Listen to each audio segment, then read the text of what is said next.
পুনৰ staff nurse ANM laboratory টেকনিচিয়ানৰ post ওলাইছে। এতিয়া জনাই দিয়া হ'ব ভেকেন্সি ক'ত ওলাইছে। এইবিলাক পোষ্টৰ কোনো ধৰণৰ লিখিত পৰীক্ষা নহয়। পোষ্ট ওলাইছে JSB চিভিল হস্পিটেল। আগতে এটা বিজ্ঞাপন প্ৰকাশ কৰিছিল, তাৰ পিছত পুনৰ বিজ্ঞাপন প্ৰকাশ কৰিছে নতুনকৈ। এইবিলাক কন্ট্ৰেকচুৱেল পোষ্ট হয়। ষ্টাফ নাৰ্ছৰ 12টা পোষ্ট ওলাইছে, এএনএমৰ 6টা পোষ্ট ওলাইছে, লেবৰেটৰী টেকনিচিয়ানৰ 6টা পোষ্ট ওলাইছে। ষ্টাফ নাৰ্ছ এই পোষ্টত আবেদন কৰিবলৈ জিএনএম বা বিএছচি নাৰ্ছিং পাছ কৰা হ'ব লাগিব।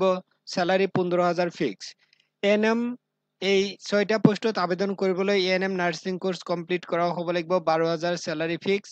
ল্যাব টেকনিচিয়ান 6টা পোষ্ট আছে, এই পোষ্টত আবেদন কৰিবলৈ ডিএমএলটি বা বিএমএলটি কোৰ্স কমপ্লিট কৰা হ'ব লাগিব, 15,000 ফিক্স। এতিয়া জনাই দিয়া হ'ব এপ্লাই প্ৰসেছ। অফলাইন হ'ব, ডাইৰেক্ট ইন্টাৰভিউ হ'ব, যাব লাগিব। ক'ত যাব লাগিব জনাই দিয়া হ'ব, ইয়াতে লিখা আছে। আৰু ইয়াতে কৈছে যে আবেদন কৰা ক্যান্ডিডেটৰ বয়স হ'ব লাগিব 18 বছৰৰ পৰা 40 বছৰলৈকে হ'ব লাগিব। আৰু ক্যান্ডিডেটৰ ইন্টাৰভিউ হ'ব কেতিয়া? জুলাই মাহৰ 30 তাৰিখত হ'ব।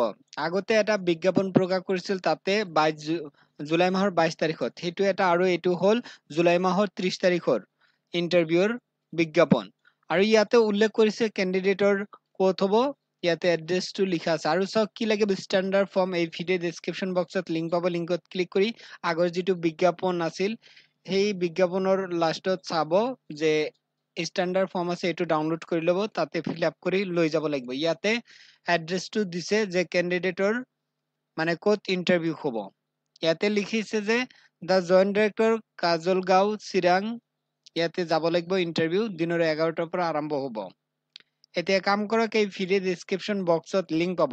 সেই লিংকত যেতিয়া ক্লিক কৰিব যে জুলাই মাহৰ 22 তাৰিখৰ মানে ডিটেইলছটো চাব পাৰিব, কিন্তু তাৰ তলতে ষ্টেণ্ডাৰ্ড ফৰ্ম পাব, সেইটো ডাউনলোড কৰি ল'ব। আৰু এইটো মই নতুন বিজ্ঞাপনৰ ডিটেইলছ জনাই দিছো। আৰু যদি কিবা নতুন আপডেট আহে মই ভিডিওৰ জৰিয়তে অতি সোনকালে জনাই দিম।